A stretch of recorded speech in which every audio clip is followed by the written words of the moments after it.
say having it all is a thing. It's not, except in relation to a buffet. But there are ways to make it easier to manage it all. Skimm Life covers things that will help you stay on top of your life outside work. That includes sleeping, feeling balanced, drinking a glass of wine to unwind, getting out of office, and more. Things that make you feel fancy. The Skimm on wine and food. Wine is good. Wine is grape, and de-stressing with a glass is a pastime we recommend. But you probably don't speak sommelier unless you actually are one. Hi, Sam. It's hard to go from, I'll take the second least expensive bottle, thanks, to knowing WTF you actually like.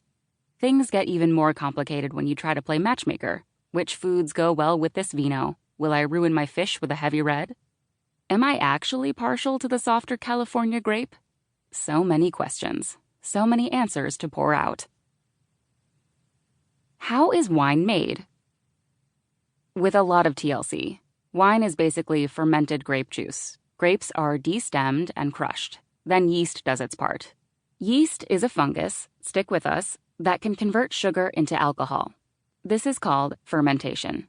Yeast ferments the grapes. Then this juice is aged to soften the taste and bring out more complex flavors. How should I taste my wine? With rosé-colored glasses. And slowly. Here are a few steps you should take when sipping your vino. For when you're figuring out where to start, color yourself ready. First, check out the wine's color. The color of a wine comes from contact with the grape skins after the grapes have been juiced. The longer the wine's in contact with the skins, the richer the taste and the deeper the color. Brings new meaning to skin in the game. So its color will give you clues to its taste. For when you're wondering which glass to use, if you're tasting red wine, you'll have a glass with a wider mouth. Since the flavors are bolder, it needs more space to let those aromas mingle and come out to play. For when you want to look the part, you go swirl. Swirl the wine around in its glass. No, this isn't just to look pretentious, although that's a potential side effect. It's to get more oxygen into the wine. Oxygen is like wine's therapist. It helps it open up and show its true characteristics. For when it's time to taste, resist big gulps. The pinkies out way to taste wine is to let it aspirate. Here's how it works. Roll a sip of wine over your tongue and then suck on it as if you're sucking through a straw. This lets oxygen into the wine and brings out its flavors more. Warning, it may make you look like a fish. Thing to know. Paper towel trick. If your wine's too warm, wrap a wet paper towel around it and stick it in the freezer for a few minutes. Ready, set, instant crisp. For when you're hot, then you're cold. The temp of your wine should depend on what's in your glass. Champagnes, sparkling wines, and dessert wines are best at 40 degrees. Sauvignon Blanc and Pinot Grigio can get a bit more heated at 45 to 48 degrees. Chardonnay and Chablis should be poured out at 48 to 52 degrees.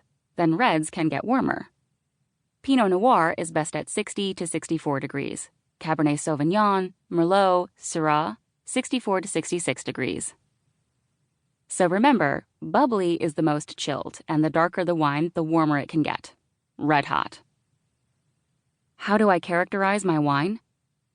There are a few different categories you should know when talking about the wine in your glass. These include body, tannins, acidity, oak, and variety. Talking body. Body refers to the way a wine feels in your mouth. This is in direct relation to how much alcohol is in a wine. A light-bodied wine, think Riesling, is less than 12.5% alcohol and will taste light and crisp.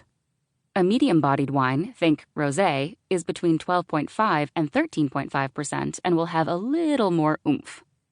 And a full-bodied or heavy wine, think Cabernet, Merlot, Malbec, is over 13.5% alcohol and will feel more complex and full. It will also make you feel tipsy a little faster, but you'll probably drink it more slowly, because full-bodied.